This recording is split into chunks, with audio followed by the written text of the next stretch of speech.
So hi everybody, please let me know if you can hear me.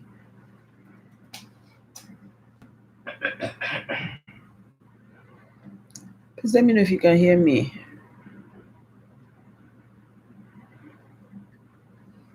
Oh, I feel like the audio is not working. Okay, thank you. Okay. Hi everybody, how are you guys doing? Okay, so please let me know where you are joining me from. Just want to be sure that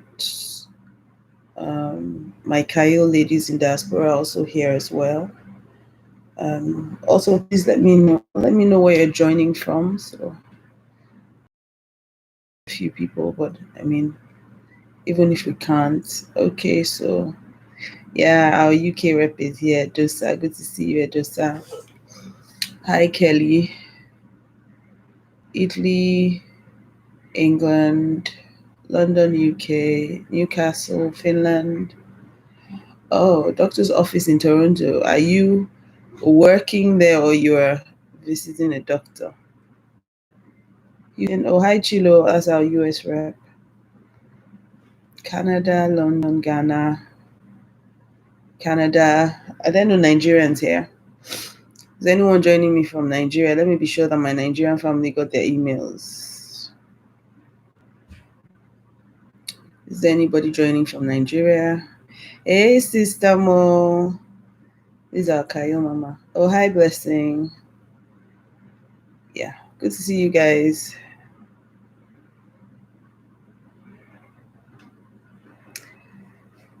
Okay, good to see you guys. Good to see you guys. Bermuda.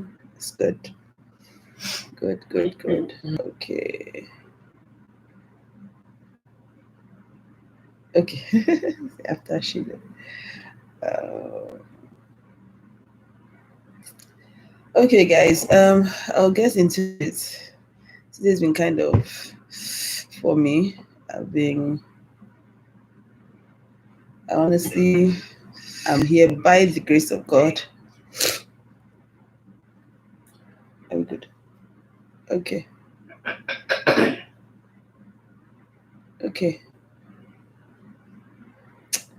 Okay, so let me get into it. Please, how many people got the emails? How many emails? If you got 2 emails, let me know. Did you get 2 emails? I'd like to know how well the system is working. Did you get 2 emails? 2 emails. If you got 2 emails, please let me know.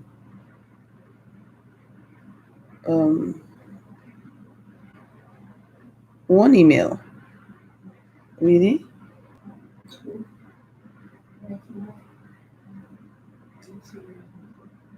Okay, Sister Mo got 2. Flo got 2. Mona Lisa got 2. Okay, you should have gotten 2 emails. Okay, you should have gotten 2 emails. So if you've gotten only 1, please check again. Okay, please check again. Let's be sure. I want to know where the issue is going now. You should have 2 emails, so please check. You should have 2 emails because the first email tells you what the plan is. Okay, tells you the plan and how we plan to go about this. I only have 1 month to do this, so I spread out the plan. So you get 1 email every week for the next 4 weeks, and then not for the next 4 weeks, but for 4 weeks, and then we get 2 Zoom sessions. Yeah, so you got 1 last week. You should have gotten 1 last week. Oh, sorry, 2 YouTube sessions. So you should have gotten 1 last week. and then one today. And then it goes out on Mondays. Okay, so you're going to have another one next week, Monday, and another one next upper Monday. Okay, so that's the plan. And then I asked a few questions in the email. I kind of give an assignment in the first email, not an assignment that you need to submit, an assignment that helps you to assess your own life. So it really doesn't have anything to do with submission. I didn't want anything that would make me tie you guys down. So the first email is titled wife. Okay, so please check if you didn't get it. Please check. You should have 2 emails. Okay.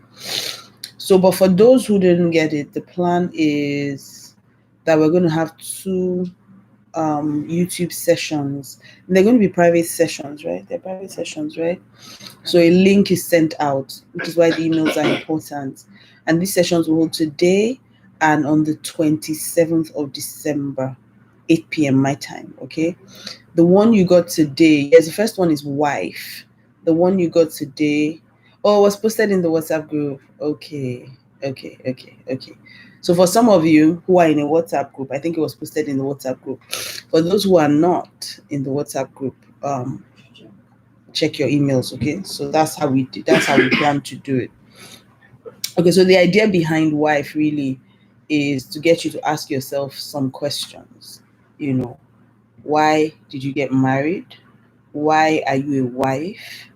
What were your expectations? Why did you give up your father's name to take on another man's name? And the issue is, once you identify your why, it makes everything clearer and easier. And that's really why this whole mentoring thing came about, because I noticed that a lot of women have gotten married and have seemed to, in fact, they've lost themselves. So there seems to be I don't know, is it I'm looking for the word now. There seems to be this sense of loss.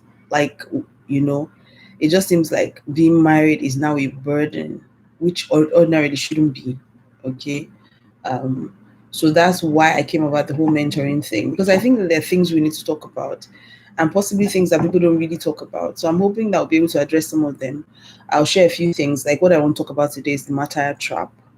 And why do I want to talk about this? Because over the last 1 year, most of the emails I have gotten from married women have been emails complaining about how overwhelmed they are, how tired they are, how it's a bit too much, how they want to give up, how, this wasn't what they bargained for, how it seems like their own dreams have been packed up, how it seems like they don't have time for their lives, and it just seems like their husbands are moving forward and they're left behind, and just a lot of things.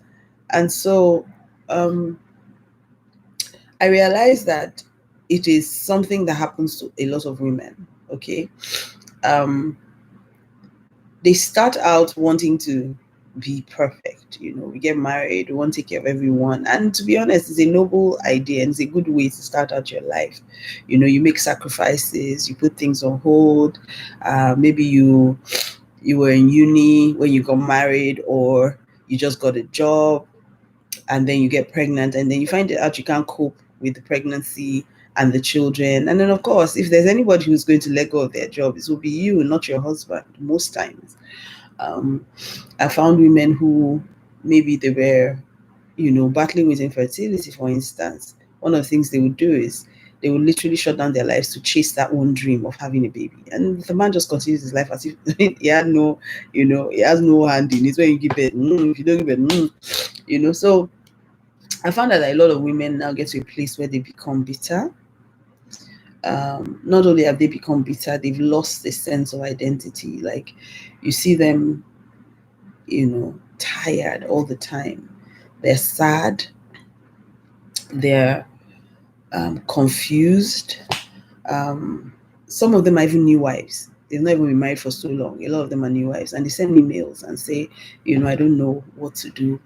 I don't know if I can do this. I don't know. This wasn't what I planned for. And sometimes that's why I asked the first email. Why are you a wife? Why did you get married? What were your expectations? Because sometimes we have some weird expectations, and I don't know where we got them from. Sometimes they make us feel like when you get married, it's going to solve all your problems. And that's, first of all, is the first problem. Marriage doesn't solve anybody's problems, to be honest. If anything, if you are not careful, marriage will complicate your life. So my husband always says that if you are not, marriage will make you happy. You have to be happy before you get married.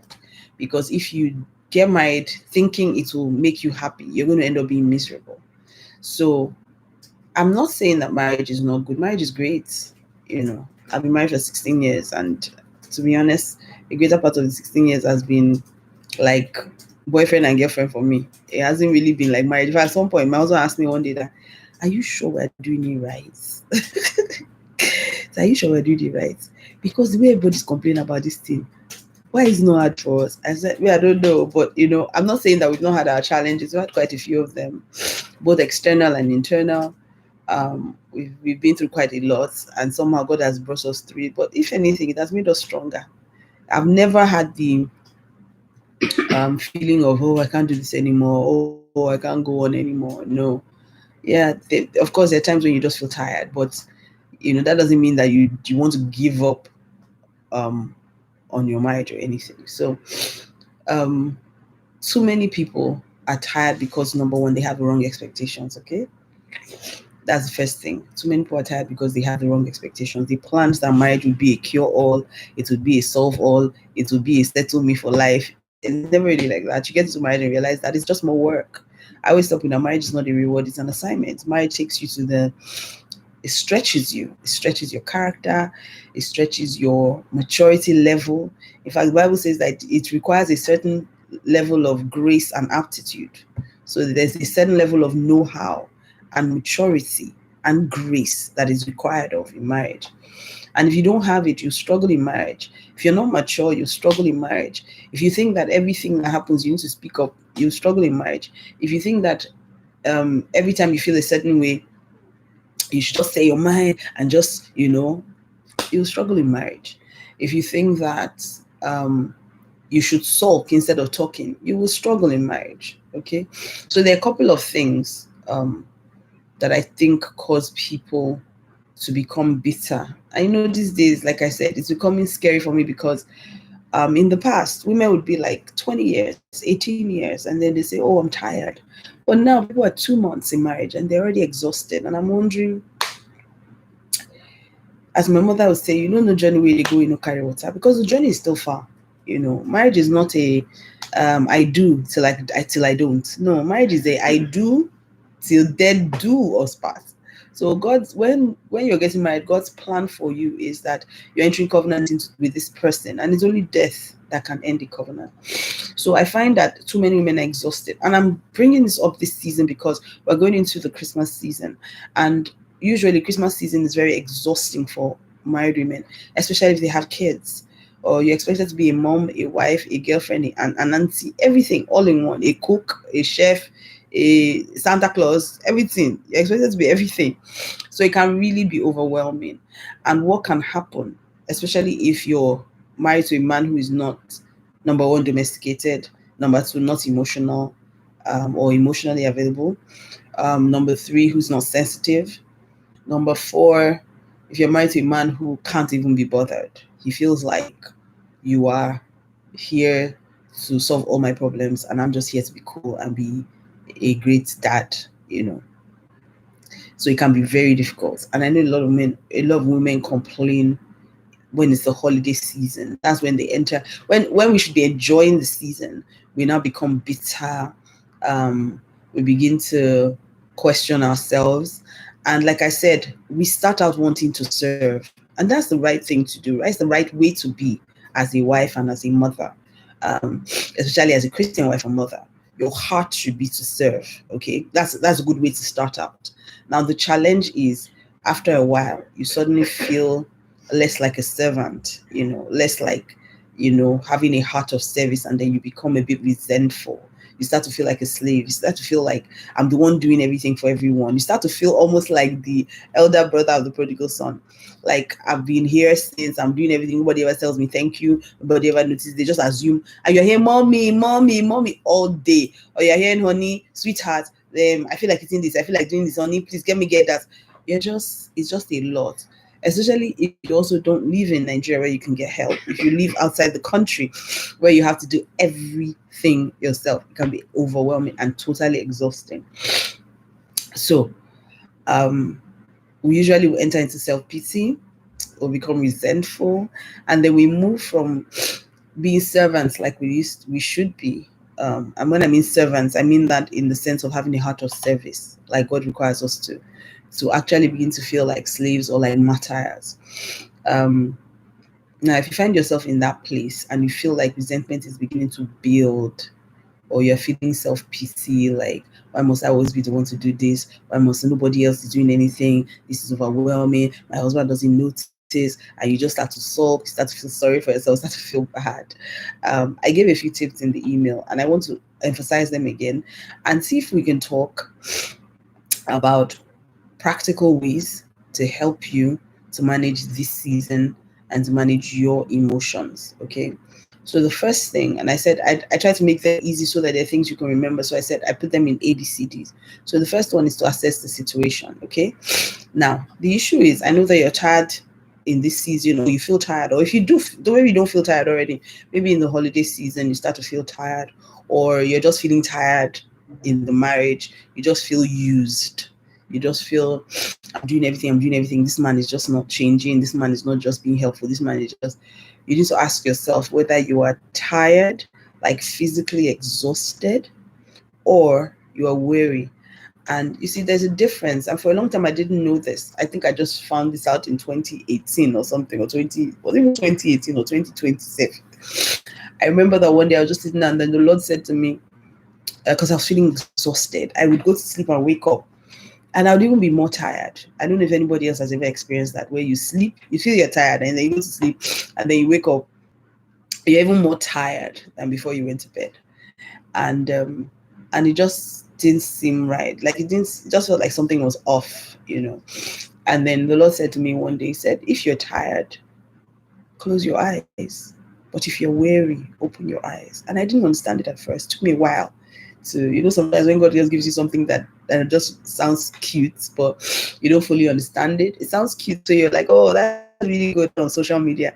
But he's saying, no, chill and understand it before you put it on social media. Don't try to sound intelligent. And you go and just go to Canva immediately and design it and just put at Pastor Mildred, so everybody thinks you're very smart. And so the Holy Spirit said, no, I need you to sit down and think about it. He said, if you're tired, it means that you're physically exhausted. It means that your body needs rest. Your body needs to recuperate. What that means is that if you close your eyes and sleep, you should be better. Okay? And that's the kind of rest that, God had to put Adam into. Put him in a deep sleep when he wanted to do surgery on him. He wanted him to, just put him to sleep, rest. The Bible says on 7th day, God rested. Just rest, sleep. You'll be okay. If you close your eyes, you feel better. That's how you know you're tired. When you sleep and you get up and you feel better, that's being tired. It means shutting down. Sometimes we just need to shut down. We need to shut down. Sometimes just switch off your phone or put it on flight mode. Sometimes play games. Now, not necessarily, when I say sleep, I'm not necessarily thinking actually snore. Sometimes you don't need to nod off. I'm just thinking, take a break, do something you enjoy, But when you're tired, physically tired in your body, just sleep. Like, close your eyes, you'll feel better. And then you may be able to see things better, because the truth is everything feels worse or looks worse when you're tired. That's the truth.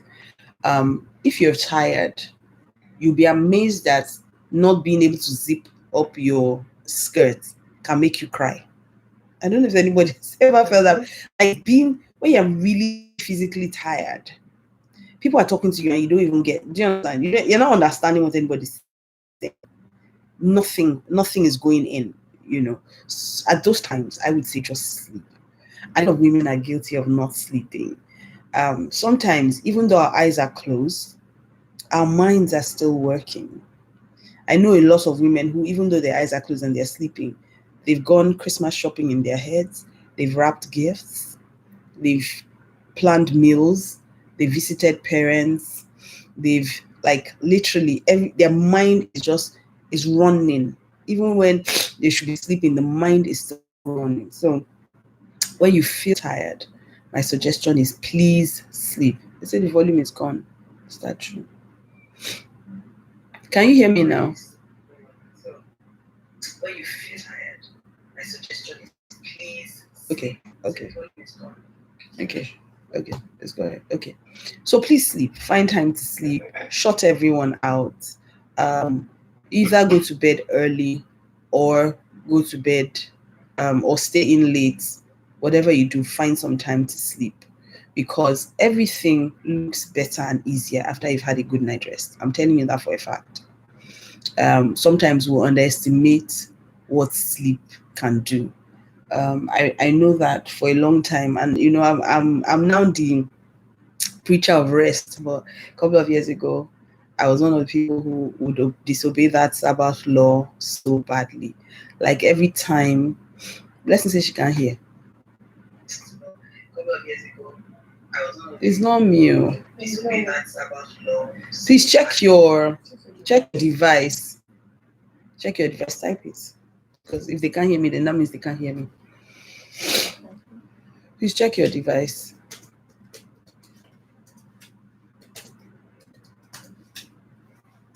If you guys can hear me, let me know so I can continue. Those who can hear me, please let me know. Okay. Yeah. So if I've forgotten what I wanted to say now. Yes. So before, people would say things like, "Oh, Pastor M, you need to sleep," and I was like, "Oh, when we get to heaven, we'll rest." All these kind of people say, "I need to rest." I was like, "Rest is overrated. Sleep is overrated." When you get to the point where you're so tired that you can't do anything, you can't think right, then you realize that sleep is important. And I think that if sleep was not important, God would not create sleep. So sleep is something that you need every day. Every day. Don't even play with it. Don't brag about working on 2 hours of sleep. It's not healthy for your body. Yeah, as you get older, you realize how important sleep is. When when you're much younger, you can get away with a lot of rubbish. Not necessarily good, but we usually would escape. Some people even do coffee. They would literally live on coffee and all of that. But as you get older, you realize that sleep is essential to the body. It just helps everything work better. A good night rest, and then you wake up in the morning, your mind is clear. You can think, there's clarity. You can, problems that seem so big. Sometimes if you even have, let me give you an example. For instance, if you have an argument with your husband, do you know that if you go to bed and wake up in the morning and rethink, if you're tired, it will be worse. If you go to bed, wake up in the morning and rethink the whole conversation, you will see that it wasn't really as bad as you thought. It was just really bad because you were tired. Okay. So first thing is, if you're tired, assess the situation so you know whether it's that you're tired or you're weary. Now, if you're weary, is a totally different ball game. Okay. If you're weary, you need to open your eyes.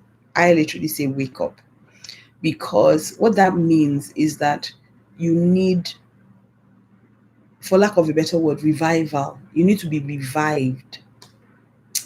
So if you're weary, it means that nothing excites your soul anymore. And that's not a physical feeling. It's a soul feeling. So something inside you has given up and it needs to be restarted. So you need rest, but not rest in terms of sleep. You need rest in terms of, you need to kickstart again. So you need to do something that reignites you again, something that excites you again. So for some people, it may be time away. For some people, it may be prayer. For some people, it may be intense worship. For some people, it may be a vacation. I don't know if some of us get the luxury of a vacation anymore, but it may even be 30 minutes shut down. I used to do that at some point in 2020. I would lock everything, switch off the lights and switch off my phones for 30 minutes. Getting through 30 minutes with toddlers all under 10 is a miracle. So It was really, really hard, but I was determined to get that 30 minutes in. And I found out that the more I did that, like I would just be quiet, not necessarily sleeping or anything. Quiet, like a lot of people can't be quiet. We tried it during soul purge, and I found that a lot of people couldn't do it. Be quiet, as in not just externally quiet, internally, like switch off everything. Switch off your phones, switch off the lights, switch off music. Somebody said, so you just be in a room quiet, no music, no nothing. Yes. Like, let your body get back to a place of being quiet. A lot of people can't do that. And that's one of the ways, if you're weary, that's one of the ways to kickstart yourself. To get quiet that is internal. Try to settle your mind. When your mind is trying to run around, oh, I need to write, bring it back down to we're resting, to a state of almost a comatose state. Like we're not doing anything, we're not thinking, we're not nothing. Somebody say, so I'll just stay like that. Yes, try it. It's liberating. 30 minutes. It's hard if you've not done it before. It's very hard. It sounds easy, but it's not. It's not. What you will see that you will need to do most of the times, you need to bring your thoughts into captivity, because your thoughts will start going like, oh, we need to, we're just lying down here. We need to iron clothes. We're just lying down here. We need to do the laundry. We're just lying down here. Do you know that if something were to happen to you and you were to break down, maybe even have a mental breakdown, things will still go on or they will break down. Either way, you are not a part of it. So it's healthy for you to just shut down. How do you not think it's amazing? Try it. A lot of people can't do it. Just try. You'll be amazed. Don't do anything. Just be quiet. Close your eyes, switch off the lights, switch off your phone, switch off the TV, switch off music. Just be in that place and think of nothing. Nothing. Just try. It's very refreshing. Hard to do, but very refreshing, I'm telling you. Now, I'm not suggesting you do more than 30 minutes, because some people will just be like, Enoch, from there, you just not. They'll be like, no problems in this world. And let me just go. No, I'm not saying that. I'm saying just try for 30 minutes. It's very refreshing. Very, very refreshing. So you need to assess the situation. We have to know what the problem is first. Are you tired or are you weary? Okay. If you lost excitement in your marriage, you could be weary. If your husband has been very mean to you, you may not be tired, you may be weary. Okay. And then there are other ways to solve that problem. Okay. So the first thing is assess the situation, know what the real problem is. Are you tired or are you weary? Okay. Because that's what makes you have pity parties. When you just feel like you can't go on. Why can't you go on? I want to know, is it because you're physically tired or you are emotionally weary? Okay. The next thing is to build systems. So to ensure that you don't become resentful or exhausted, especially in this season and in marriage as a whole, one of the things that I constantly need to do is build systems around myself. So I like to build systems around my assignments. Okay. So for one, they have to be sustainable systems, because if they are not sustainable, it's even worse. So for instance, let me give you an example. So if, for instance, you have someone who does the laundry for you, let's just assume, because I can't come up with any other example. Let's just assume that you get someone to do the laundry and you now get used to it, but it's not something that is sustainable. If the person goes, you will now be stuck with a bigger problem, because you have now adjusted to someone doing that. So for me, when I build systems, I try to make them systems that are sustainable. If you're going to rely on someone, make sure the person is reliable, okay, and always have a backup plan. So for instance, if you find that toys are always all over the place, place is always a mess, when you come back you're tired, children are everything, and you have to make dinner, you have to create a system. You play with a toy, you put it back. Make a law in this house: if you do not put the toys back, then you're not entitled to playing with them. Okay, so if you can't put it back, then I'm going to pack them up. Usually children adjust to rules. A lot of parents don't like to make rules, but children do. If you tell them no tabs on school days, school nights, they may mommy, if you keep saying no, after a while they will adjust. Okay, so build systems, find what works. If you are the kind of person, so for me, these days it's become a bit more hectic.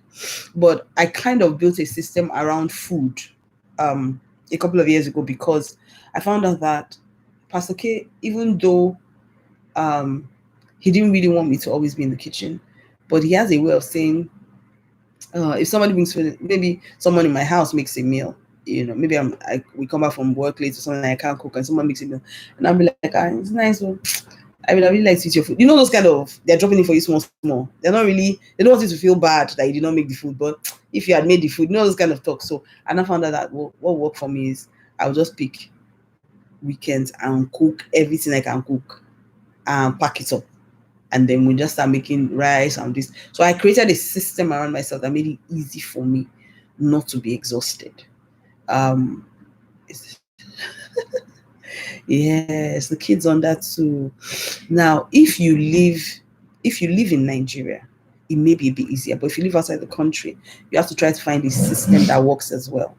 I realize that planning helps. Okay, planning. If you plan anything, it becomes easier. What frustrates us most times is because we don't have a plan. If you have a plan and a structure in place, it will work. It will always work. For those of us who live in Nigeria, we have the beauty of family. And that's one thing I want to encourage people to do. Take advantage of family, especially if you trust your family. My mom is always looking for my children. I don't have qualms with leaving them with her, just and now she's much older. And I don't want a situation where she doesn't have help. She doesn't want help. Let me put it that way. So I don't want a situation where she's exhausted and the kids have worn her out. So they go there, they don't sleep over anymore. They go there and they come back, as opposed to before. I would have them there for weeks. Once the holiday lights, I just send them there for like a week or two and go and rest, and not worry about it. But if you live outside the country, you have to find systems that work. Find a way, to take advantage of help of some sort, or just create systems. Like planning helps. With young children, planning really, really works. Yes. Planning, you have to work by timetables. Like you have to have a plan. From this time to this time, this is what we do. From this time to this time, what we do. And you have to train your children to become independent on time. Like here, we don't, here in Nigeria, whether we like it or not, our children are largely spoiled, because you can have one nanny, you can have two nannies. If you have the money, you can ever have three nannies. One that is cooking, one that is bathing, one that is cleaning. I'm telling you, and one that just gets them out of the way. You just say, I'm exhausted. Please carry them to their room. And you have like 24 nannies in that room. Nobody cares. But when you're outside the country, it's kind of different. So you have to do everything by timetables. You have to do everything. Thankfully, a lot of things have been planned around do it yourself outside the country. Here, everything is not, everything is from scratch. Everything is stressful in this country. So that's why we kind of need help. So if you have really young children, build systems around them. So for instance, now because of my schedule has become a lot more hectic. Yes, we have driver, we have everything here in this country. That sometimes is why people move and it's a rude shock. Everybody say, I'm leaving the country. Here, as frustrating as this country is, there are some luxuries that you can't have outside the country that you can have here. You are only you have driver, you have two nannies, you have cleaner, you have washerman, you have gardener, you have cook, you have carpenter, you have plumber, you have handyman, you have any work for lack of better word. So literally here you can survive easily. And then if you don't have all these things, you have grandma, they disturb you too much, just carry in two nannies and go and meet grandma and move on with your life. But outside the country, you have to work with planning. There's no way around it. You have to have a structured life. You can't not have a structured life. You won't survive. So you can't, you have to have this is nap time. You see that nap time, it's not just because the children need a nap. It's because you yourself, you need a breather. Here, I can say, go and have a nap, and they say, mommy, you don't want to sleep. They're not disturbing you. Don't want to be in your room. That's your business. But abroad, I need that nap time. So they must have a nap because I have planned that time. So if you live outside the country, you have young children. Even if you don't have young children, make plans, okay? And let them be sustainable. Okay, that's why I always say make it sustainable. Yvonne, I feel you. I feel you. So please build systems that are sustainable, because like I said, if they are not, they will frustrate you if you go back to square one. Okay. The third thing is confront issues. Now, one of the most frustrating things in marriage is bottling things up. And a lot of women, because I'm a counselor, I'm a marriage counselor, this is one thing that happens a lot. Let me say this to you guys. I noticed that a lot of women come into counseling bitter, frustrated, and very angry. My husband is this, my husband is that, my husband doesn't do this, my husband doesn't do that, my husband is mean, my husband is not understanding, my husband, and and I'm like, okay, please give me scenarios. Excuse me. And I'm like, give me scenarios. What happened? Why do your husband is mean? Why do you say your husband is this? Why do you say your husband is that? And you hear typical scenario. I came back from work. My husband got in before me. And when I entered the house, he was just in front of the TV, changing the channels. The kids were all over the place. They hadn't taken a bath. There was no dinner ready. And I came in really exhausted and tired. And I'm trying to get dinner ready. And I'm expecting that he would, take the kids and help me run a bath or something, give them a bath, put them to bed or something. He's just sitting there, not helping me. And I'm like, okay. And then I asked the man what happens. And the man says, did you ask me to help you and I did not help you? Now, usually that gets woman more annoyed. The woman gets more upset when the man says that. But you see, one thing I've learned over time is that in marriage, people deal with their partners as if we're the same sex. If you're married to a man, who you are married to is not the same as you are. A man is not a woman. A woman would walk into a room and see you struggling in the kitchen, see the children, and immediately think, how can I help? What can I do to make this situation better? That's a woman's immediate thought. A man will only do what he's asked to do. He's not going to do more than that. Secondly, how you ask matters. So a man won't help if you don't ask. Not because he's wicked, not because he's insensitive, but it's just because of that's how he sees things. Because if he needs help, he will ask you. So he just assumes that you're going to take the initiative and do the same for him. Secondly, how you ask a man matters. If you ask a man confrontationally, he's not going to answer you. If you ask a man, if you instruct a man, okay, he's also not going to answer you. And I know that a lot of people say, we're the ones spoiling men. Well, I don't know about that. What I do know is I'm not really here for arguments. I'm more about solution. So we can stay and argue all night about whether we're spoiling men and how men have not been raised properly and blah blah blah blah blah. If you want to use your marriage to be doing that competition, then by all means, please go ahead. But if you want solution, you have already been dealt with this problem. That, let's assume, his mother did not train him. I don't think that at almost 40 or over 40 is you that will now be training him. I don't think so. I think that you have to now find a way to make the situation work. We're here now, so what do we do about it? So if you have a man who is not his first instinct to help you, then ask him to help you. Okay? Confront the issue. Don't bottle it up. Don't sulk. I've shared this many times before. Don't sulk. Talk. Don't always think. One of the worst things that we do as women is to assume. Okay, that's one of the things that would destroy your marriage. Assumption. The worst thing you can do. Sorry, excuse me. That's the worst thing that you can do. Assume that what he should know. So maybe he doesn't know. This is one of the things that set me free in marriage. I've learned to ask for help. Honey, please help me do this. And just because you ask doesn't mean he'll say yes. Okay? As that's not, there's no guarantee. But there's no harm in trying. Okay? So ask him. And don't ask in a way that, don't you know you should?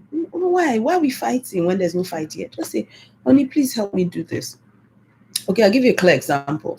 So I was talking to someone recently, and her son was ill. Okay, her son was ill.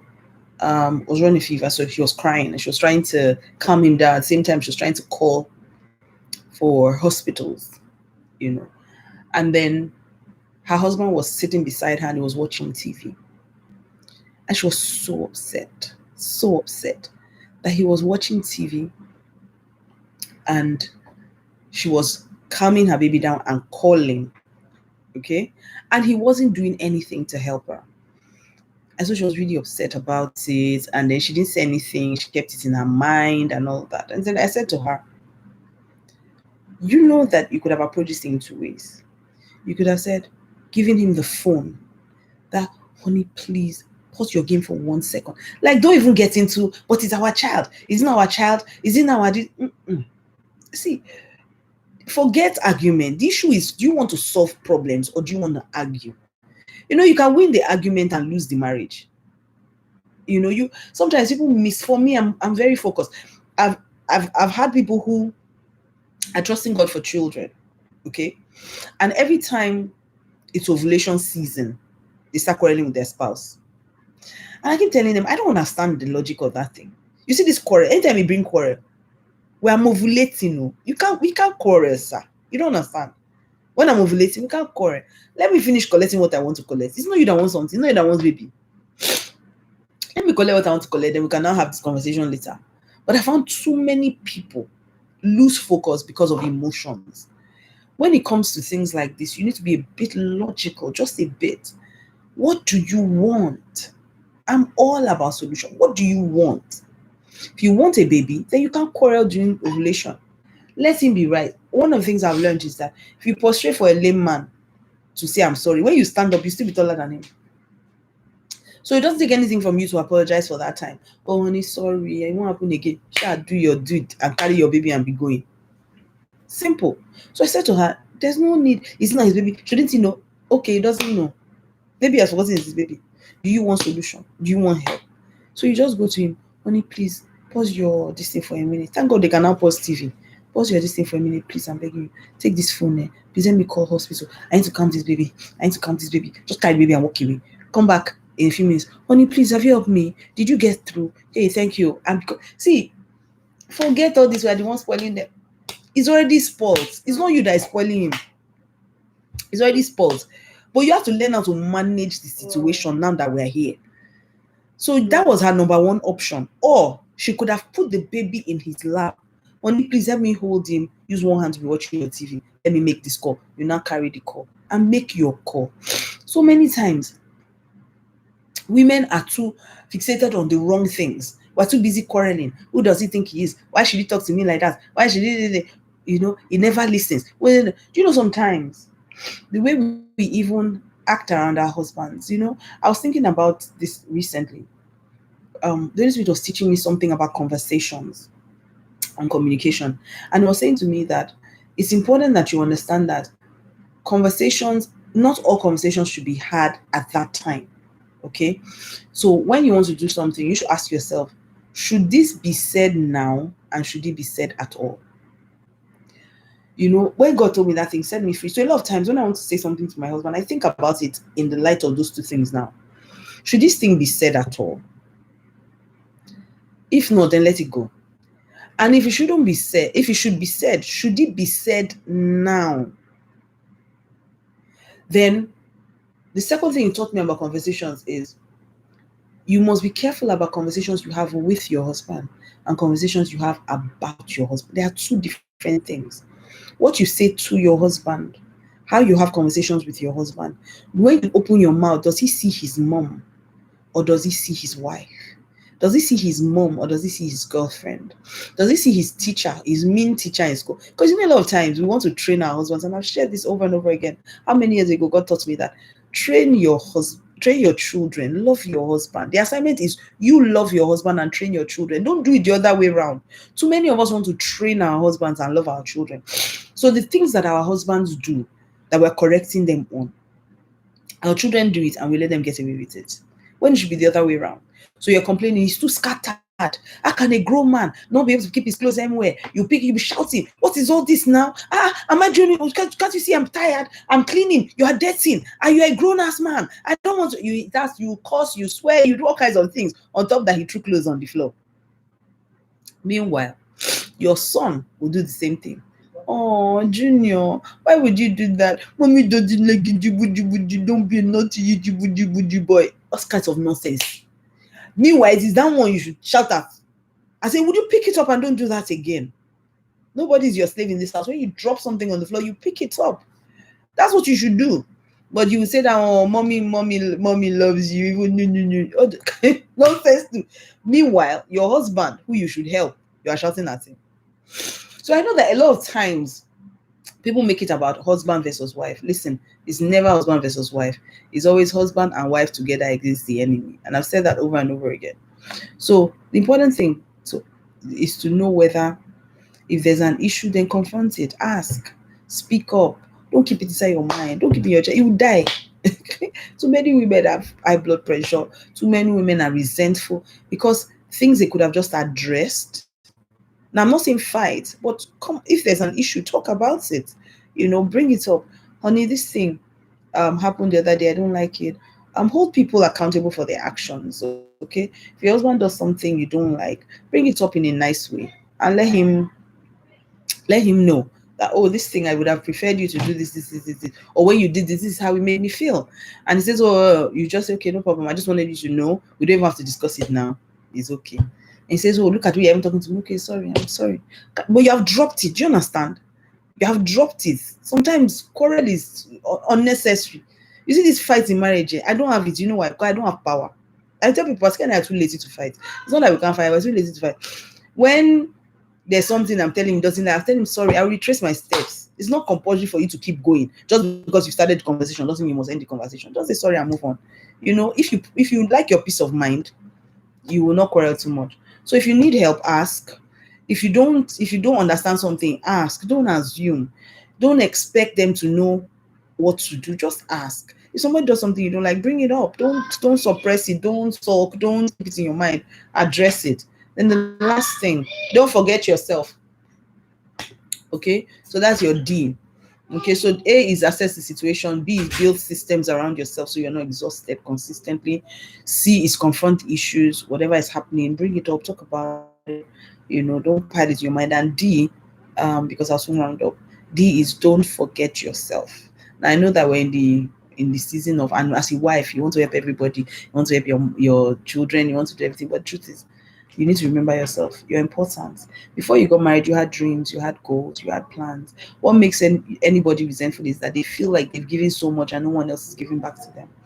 If you feel like you've consistently sacrificed your dreams, you've consistently sacrificed your life, then you become resentful. But you see, God has given us the ability to multitask.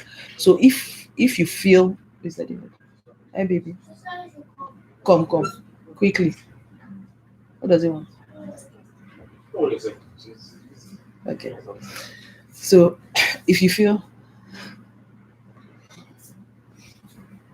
mommy, I'm doing something. Bye, baby. See you in a bit. Okay. So the beautiful thing is that God has given us the ability to multitask. Okay.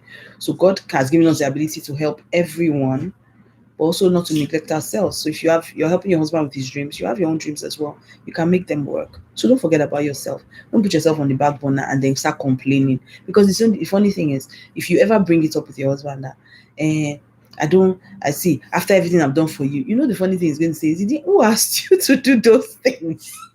If you really want to do it, nobody asked you. And half the time, we're doing things that they didn't want us for. Okay? They were doing a lot of things that they didn't ask for. They didn't ask you to sacrifice your dreams. They didn't ask you. A lot of things we were doing, we're complaining. Nobody asked you to do them.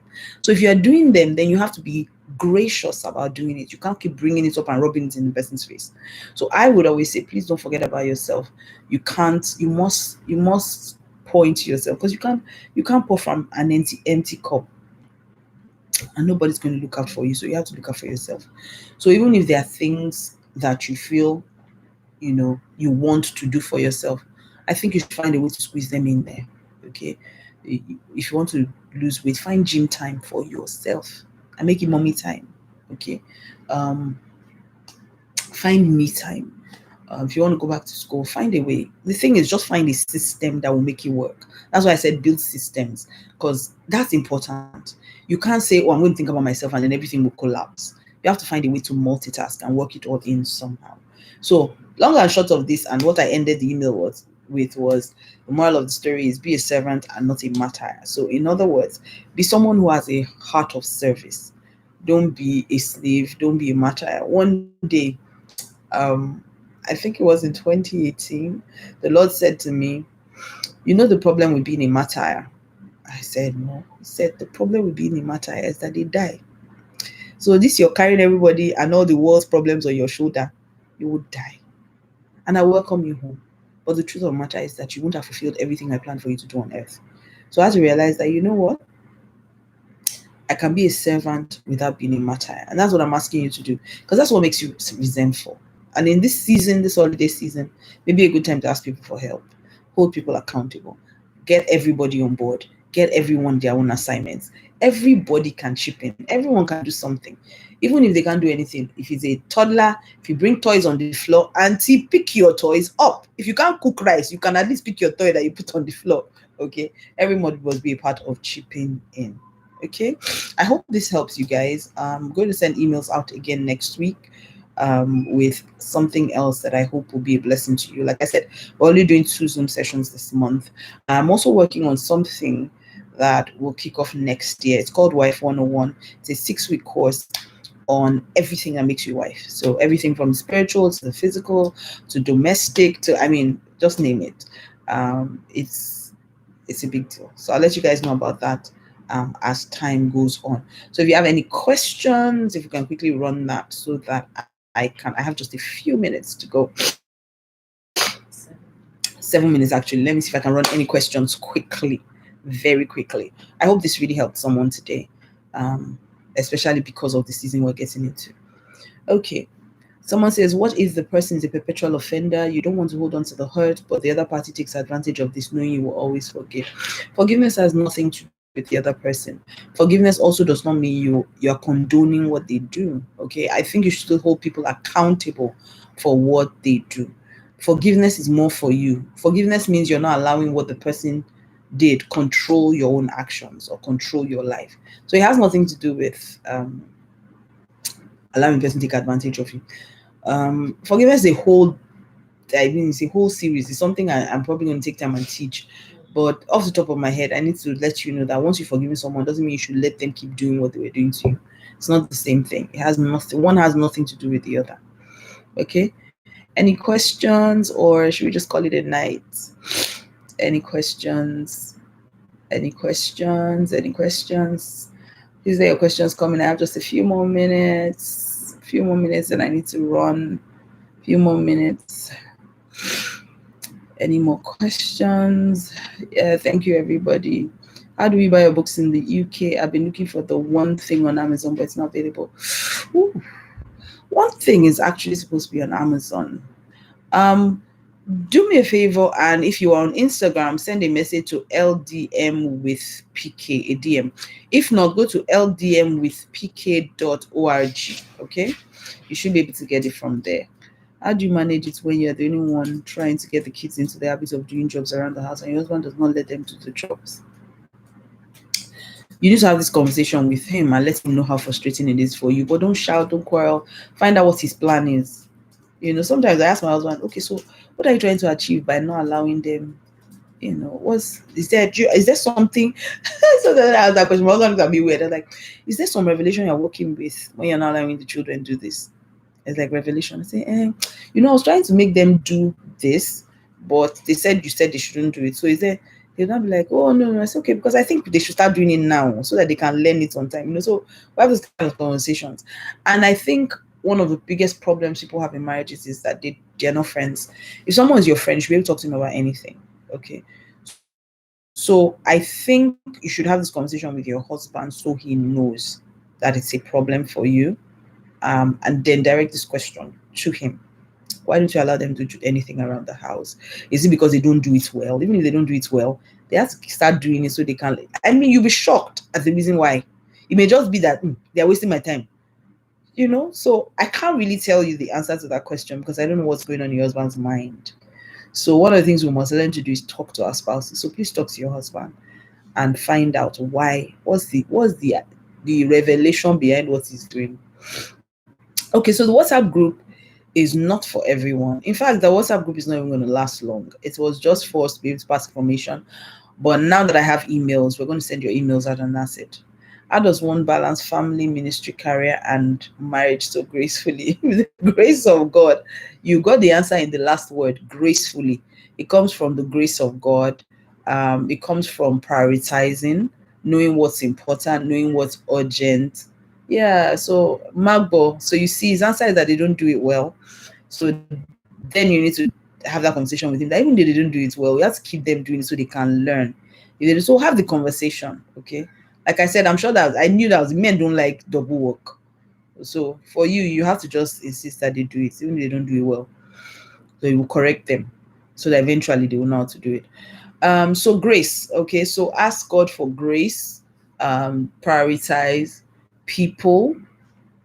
I take advantage of the blessing of people. And then processes. I'm a planner, so I literally plan everything. So plan structures. So for instance, if I'm not going to be in town, I have to know who's going to be my kids. Sometimes send them to sleepovers with their friends so they don't notice I'm not in town.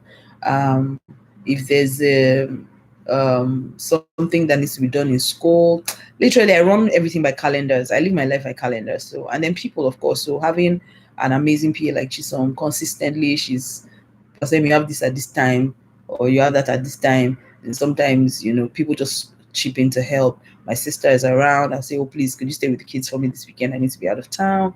Homework. Sometimes I don't have the energy to do project with them. I will beg them, go and meet Mr. Gideon, let him help you, or go and meet this person, let them help you, or anti-happiness is there, so people, processes, planning, prayer. I like prayer. I love prayer. Love prayer. God gives me wisdom. Okay, guys, there are no other questions. I have 1 minute literally. So let me pray with you guys. Let me take that 1 minute to pray, okay? Father, in the name of Jesus, I thank you for everyone who took the time out to fellowship with me tonight and to learn. I thank you because even though we don't have that much time or we're not seeing each other all the time, I thank you because even this little time that we spent together, I believe that your daughters have taken something away.